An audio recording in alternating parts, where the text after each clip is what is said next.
Welcome to the Ask Bill Keegan Show. This is our second episode now. The first one was a couple months ago.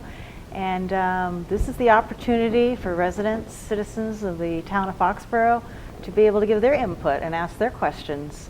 And they can either leave their name or be anonymous. There's several ways to reach out, either the AskBillKeegan.com website. There's a phone number posted on the website, and of course there's email. And we did have some responses, not as much as we'd like, but this is your opportunity, so we're hoping that everyone can take advantage. So I'm going to start here with first question, which I really was not aware about. There was something called Click It Fix, and a resident of the community asked the administration to consider the Click It Fixed in the past, and he wanted to know what your thoughts were on it, Bill Keegan. Well, thanks for having me back, Shannon, and it's always good to be here. And with respect to Click and Fix, this is actually an app that can be placed on your cell phone, on your smartphone. Okay, so you can just download it. Download it. It's a free download. Okay. It works on both the Apple software as well as the BlackBerry software or Android platform, or either way. Well, one thing that and it was a program that was put forward by the state. It was sponsored through the state of Massachusetts, the Commonwealth, a couple of years ago, and there were a number of cities and towns that actually adopted it.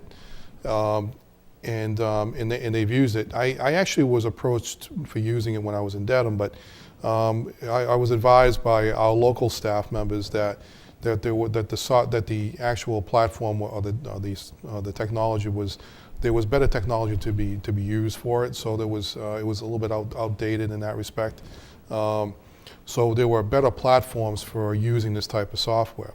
The software is intended to be an opportunity for residents. If they see something, if they're out and about in the community, they see something happen where they see a pothole, or if they see a tree that's down, or if they see a street light that's out. I mean, it's an opportunity for people to click on that particular website. It then calls up the type of issue that you have, and then it sends a direct message to the community to ask them to go and fix that. That sounds like a good thing. It is a good thing. Okay. I'm actually a big fan of the concept. I think it's a great concept, and I think it really does work. However, I'm not a big fan of this particular technology and this platform. So we have just hired a new technology director for the town, and we're going to be working with them closely to try and find out if there's a better way to integrate that kind of use or software into our program here in Foxboro. I noticed that a lot of the communities now are tying it right into a GIS type of geographic information system type of application, so that it actually provides a better platform for providing more up-to-date and more precise locations as to where some of these particular issues are occurring. So we are fans of the concept, just not fans of this particular application. But we are going to continue to pursue it. Well, I'm definitely interested in hearing more about that. It's a good way. It's another one of these e-government types of approaches that I'm a big fan of, and I think that's something that most communities are moving in that direction. That's great. That sounds really interesting. And now we're going to move on to another question. There has been a previously controversial area surrounding the Cohasset River Park, which is conservation land here in Foxboro that has been used in many different ways. And there's been a previous lawsuit. One of the residents within Foxboro are wondering what might be being done to open this public conservation land to the public. Well, it is a controversial issue, and I appreciate the fact that there is still some concern about it and how the land will be used. It is the Cohasset River Park, for background purposes, was an area that at one point was utilized as a dog park, and at that point there were a number of residents in the area who are butters to the property who raised concerns about that as whether or not that was an appropriate use. And ultimately they filed suit against the town for using the property for that particular purpose. The case went on for us for several years. Ultimately, the case then was settled through a through an agreement, court-ordered agreement, court-approved agreement, I should say, that settled the case, and the area was no longer used as a dog park. The resident who wrote in this time indicated that they felt that the area should be reopened for public uses, and actually, to my knowledge, the land is open to public use. It just can't be used for a dog park based upon the way the agreement was read. I read the agreement just recently, and the way I read it, it can be used for other purposes other than a dog park. So it is supposed to be open. I'm not sure if it's been officially closed by any one particular group, and I'm going to research that some more to try and find that out. But my understanding is that it is open for hiking, for trails, for walking, for bird watching, for any kind of passive recreational use of that property. So I don't see there's any particular limitation on that based upon the way the agreement reads. So with respect to the question that came in, the park, as near as I can tell, and as I read it and I understand it, the park is open for people to walk through. It is not private property, it is public property, so therefore it should not be treated as private property in that respect. But there may be other limitations on it that I'm not aware of, but at this point in time, based upon what I've read and understand at this point, the property is supposed to be open for limited use. Okay. Well, we welcome any more comments or questions concerning this topic, obviously. Sure. So we'll leave that to the residents. We have one more question. Wondering what the process is when residents apply for boards and committees. Maybe there might be, what I see here is a suggestion, a centrally located tracking and accountability for when residents do submit applications for boards and committees, maybe one central location. Well, we actually do have a central location now. The applications for committee appointments can be downloaded from the town hall website. Okay, and is that for any board and committee? That's for any board and committee. Okay. It's www.foxboroma.gov. And it's under the administration website, the section of the website. So if you go to that section, you'll see that there is an application that can be downloaded for someone to fill out. They can also be found in the back of the town report. Okay.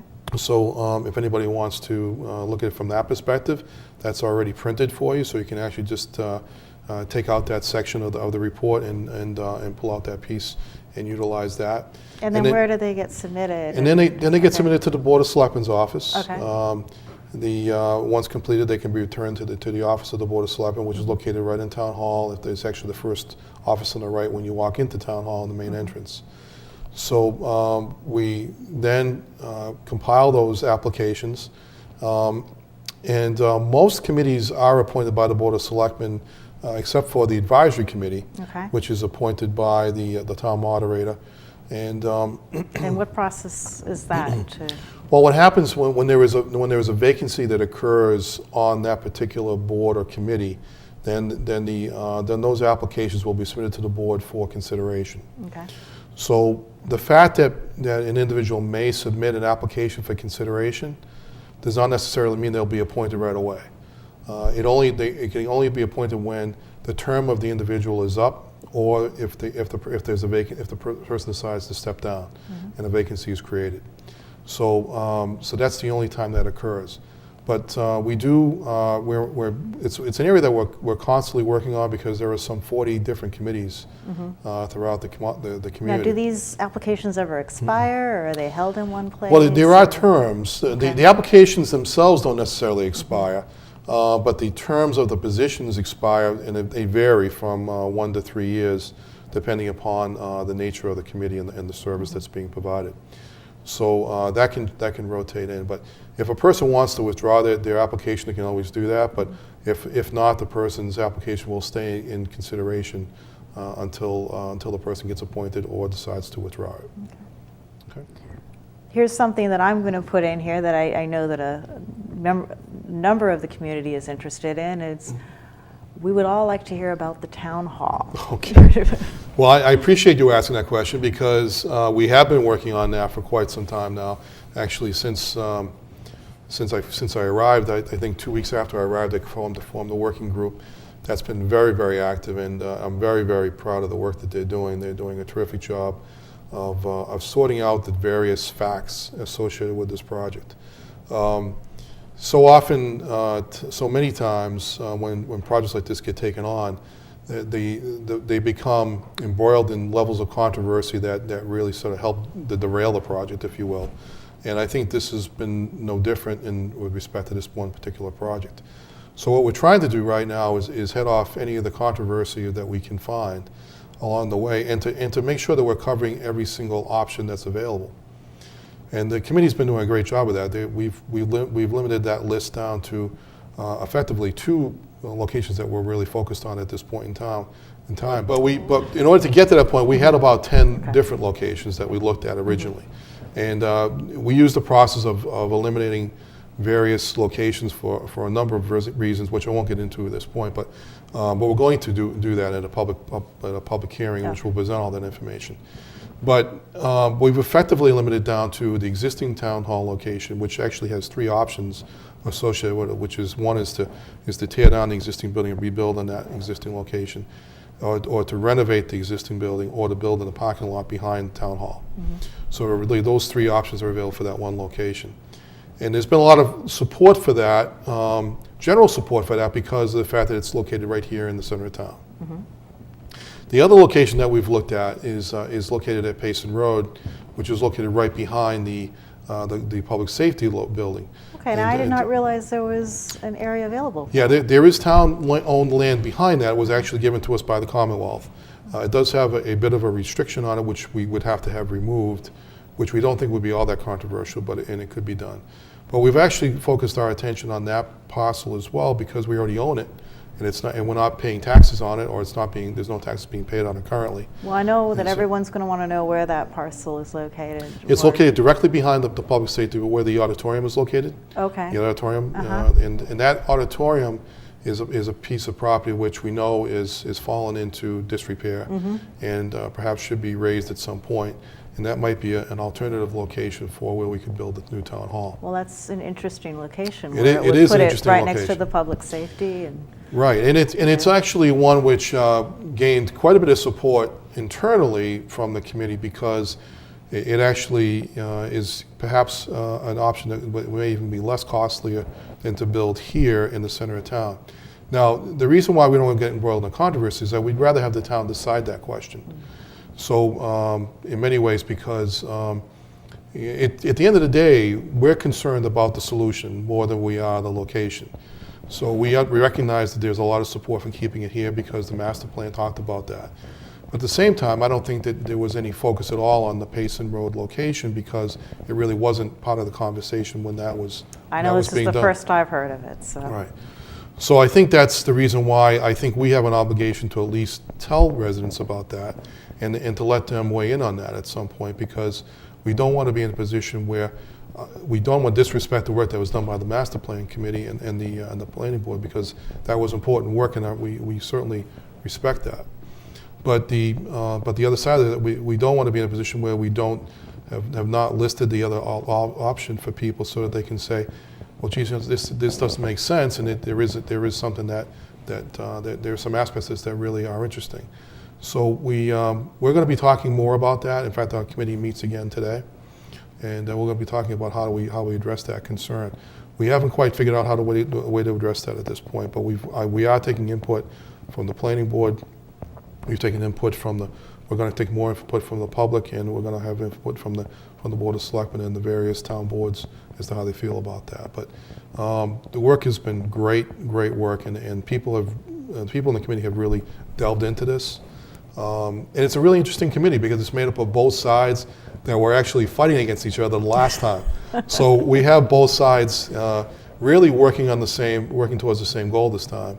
So you have a more diverse group. It's a diverse group, and I think it's really been great, because they we do debate issues and we disagree sometimes, but we're not disagreeable about it. So we find we find common ground to reach on a lot of the issues, and by laying all the facts out for people, it's interesting how we can come to conclusions about how the issues should be addressed. So it's been a great process so far, and hope that we're going to reach a conclusion that everybody can support. That's wonderful. Is there a place that if the public has an interest that they can provide their input? We did add a section to the town website, the administration website, that's named the Town Hall Working Group, and that group is meeting every other week, every other Tuesday. We've actually listed all the dates, and today is the 15th is the next scheduled meeting, which is today. But then every other Tuesday beyond that, we'll be continuing to meet, and so we will. The list of the meeting dates is listed on the website, so people have that. And we meet at 4:30 at the Boyden Public Library in the community room. So if anyone has a particular question or they want to provide additional input to the community, they can do that.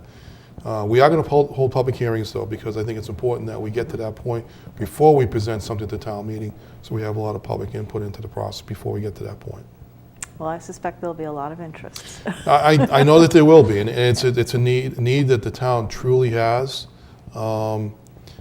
Just by, as an outsider looking in, and I've said this publicly to folks, that I really don't, as the old saying goes, I really don't have a dog in this fight as to where we want to locate it. But we do need a solution, because the building is not functionally sound, and it does have some real, genuine concerns about the building itself. So we really, we need to make a decision on how to address that.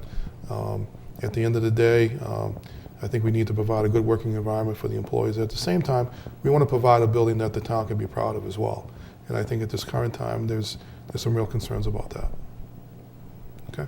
Well, that's fabulous. I appreciate it. Appreciate the update. I know that the community appreciates the update. And right now, we're going to take a short break, and we will come back with two very special guests. Thank you very much. Welcome back to the Ask Bill Keegan show. We have here two special guests, Ginny Coppola, Board of Selectmen, and Mike Johns, who is our Director of Veteran Services Department. And they are here to come and share their plans for August in remembering the Purple Heart recipients of Foxboro. I'd now like to turn this back over to Bill Keegan. Okay. Thanks, Shannon. I appreciate that. And thanks for joining us today. Mike and Ginny, I know that we've had a conversation about recognizing the Purple Heart recipients here in Foxboro. And Foxboro, as you know, has been leading the way in many ways about recognizing its veterans over the years. And so what I'd like to do is take this opportunity to ask Ginny and Mike to give our viewers a summary of what the program is planned for in August. So Ginny, would you like to start? Yes, thank you very much, and thanks for having Mike and I here. What we want to do on August 5th at the Board of Selectmen's meeting is to recognize the recipients of the Purple Heart who reside in Foxboro. The Board of Selectmen was contacted last fall asking if the town would like to participate in a program recognizing Purple Heart recipients. The process is that we become a Purple Heart town, and through a proclamation, which the Board of Selectmen have already done that, you declare August 7th to be Purple Heart Day. And every August 7th after that is an annual declaration of Purple Heart Day. So at our August 5th Selectmen's meeting, we will be receiving a certificate from the Massachusetts Military Order of the Purple Heart declaring that Foxboro is a Purple Heart community. And then Michael Johns will be making presentations to Purple Heart recipients. Now, and Michael Ginny and Mike, just for our viewers' information, can either of you explain exactly what a Purple Heart is? Sure. The Purple Heart was originally made as an award of merit by General George Washington to recognize his men who were doing superior work in the field. And we've done some research on this, and Ginny, you might want to share how that was changed from an award of merit to an award for people who were actually injured in combat at the hands of the enemy. Yeah, the Purple Hat has had a really interesting history. It was the first Purple Hats. It was originally just a metal, not a medal. It was a hat made out of purple sash. It was that General Washington actually wore. It was a piece of his uniform, and it was a badge of merit given to non-commissioned, regular soldiers, because General Washington felt that they needed to be recognized for their contributions. There are only really three that we know of that actually received originally the military badge of merit. After the Revolutionary War, it was discontinued, or it was put out of service. And 150 years later, they decided in 1932, they decided to reissue the Purple Hat medal, not only for merit, but also for someone who was killed or wounded in combat in enemy combat. That's the main criteria today, is you have to be wounded or killed in enemy combat.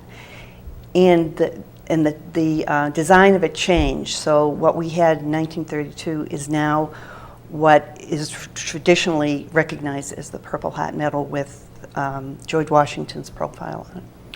So Mike, how many other communities in Massachusetts are actually performing this type of ceremony right now? Through our research, Ginny and I have found 6 other communities who have done so by searching newspapers and that sort of thing. There may be others, but we're not aware of any, so we appear to be the 7th, at least by scanning the newspapers. So it's something that we feel is important, and we feel, in a way, we're leading the way on this, even though we're not the first. I think we're doing a very extensive research. We're working through the National Military Order of the Purple Heart, Massachusetts Military Order of the Purple Heart. We're working through the Purple Heart Hall of Fame, as well as National Archives and Massachusetts Military Archives, looking up records, as well as our own Foxboro historical documents through the Historical Commission, the town historian, as well as my record. So I think we're leading the way as far as an extensive search. And what we're finding is congruent with Foxboro's history of service. Generally, you've got 1 or 2% of the population serving in the military. Foxboro historically has about 8% serving. And that's what we're finding with the Purple Heart recipients as well. Very high number. For a population under 16,000, so far we've discovered that we've got 26 Purple Heart recipients. And I'm getting a call every day of someone else whose uncle, family member, neighbor they think was a recipient or know was a recipient. And we research through the records, find the proof, and then we add them to the list. Well, I appreciate you both coming on today, because we know that there are probably others out there, and this is probably the best opportunity we can think of to try and get the word out. I know that there'll be additional media coverage of this particular event, because it is unique in this region, and the work is again consistent with what Foxboro does to recognize the service of its veterans. I was really struck by the service, even at Memorial Day, by the level of support that people provided for, the residents of this community provided for its veterans. And so I think this is just another step in the right direction. I appreciate the work that's being done here, and I think that we both be commended for doing this and recognizing the work of the veterans. So, Jen, you have other thoughts? Yeah, part of the recognition is we're working with the post office, and the post office has for Purple Hat Forever stamps, and we would like everyone in the town of Foxboro through the months of July and August, and actually all throughout the year, to purchase these stamps to show your support for the people who did honorable service for the United States of America. And they deserve the recognition, and we're very happy to participate in a program that does recognize these recipients. Great. Well, I want to thank both of you for coming on today. And we want to remind the public that, and tell us some more information remind us again what the dates are and when this actually will be held. So the important date to remember is August 5th. It's a Tuesday night, 7 o'clock at the Board of Selectmen meeting, Foxborough High School Media Center. That's when we're going to be handing out certificates, when the commander of the Massachusetts Military Order of the Purple Heart will be coming out to present a citation to the town where we can display publicly. One of the important things also to point out is that the public, the citizens of Foxborough, really made this thing possible, because up until now I knew of 10 Purple Heart recipients. As of this morning, I know of 26, 10 of whom are living. And a lot of those calls are coming from neighbors and former neighbors. So I would encourage citizens of the community to please let us know. Please let Bill, Ginny, or myself know. And we would really like to recognize these folks that have given above and beyond the call of service. And one of the important points that was made at the Selectmen's meeting just a few weeks ago was that you don't have to be living in Foxborough at this time. You have, as long as you had roots coming back to Foxborough at some point, you still can be part of this group. That's correct, Bill. Okay. And Jenny? Oh, and I just wanted to, the other important date is August 7th. That is the Purple Hat Day. And that's why you'll see flags around the common in recognition of the Purple Hat recipients. And the reason it's August 7th is because August 7th, 1782 is when George Washington proclaimed the military order the Badge of Merit. Well, thank you very much for providing the information. We want to make sure that we keep those dates in mind. And again, it's important to understand that if there are folks out there, to please let Mike Johns know at the Veteran Service Office. Mike, your number and your contact information? Sure. My number is 508-543-1204. And my email address can be found on the town website, foxborough.gov, under the Veterans Department. All my contact information and hours. Please do reach out to me, and I will be reaching out to contact folks who I have on the list here to extend an invitation for them to attend the August 5th Board of Selectmen meeting. And that is for living members, for family members, and then also for those recipients who have passed, for their family members, or if it's a neighbor, to please come out and join in this recognition. Purple Heart recipients in every conflict. Actually, almost every conflict. Some of the ones that are toughest to find and recognize, of course, are Revolutionary War, Civil War, that sort of thing. But we have on my list of 26 veterans from World War II, Korea, World War I, Vietnam, and our most recent conflicts in Iraq and Afghanistan. Great. Well, again, I want to thank you. Thank you both. Can I just say you want one more thing? one more No thing? problem. If you want to find more information about the Purple Hat, it's a very interesting history. Just go online, just Google. I mean, I have a whole folder of information about the Purple Hat. There are books available at the public library, but just read about it. Read about the history. Read about George Washington and what he thought about his soldiers. And it's the foundation of the United States. So it's a fascinating history, and I really hope that people will get as much information as they can about it. Great. Okay. Thank you both for joining us today, and please remember those important dates, August 5th and August 7th. And thanks again for recognizing the veterans in the service of this community. Thank you. Okay. Thanks, Bill. Thanks for having us today. Sharon. Thanks again, Ginny and Mike, for taking the time out from your day and joining us here on Ask Bill Keegan. And of course, thanks again, Bill Keegan, for your time and your efforts for this community. It's greatly appreciated, and we want to reach out to everybody to go ahead and give your input. You can look at askbillkeegan.com. The phone number that you can call if you'd like to leave a message is 774-226-9764.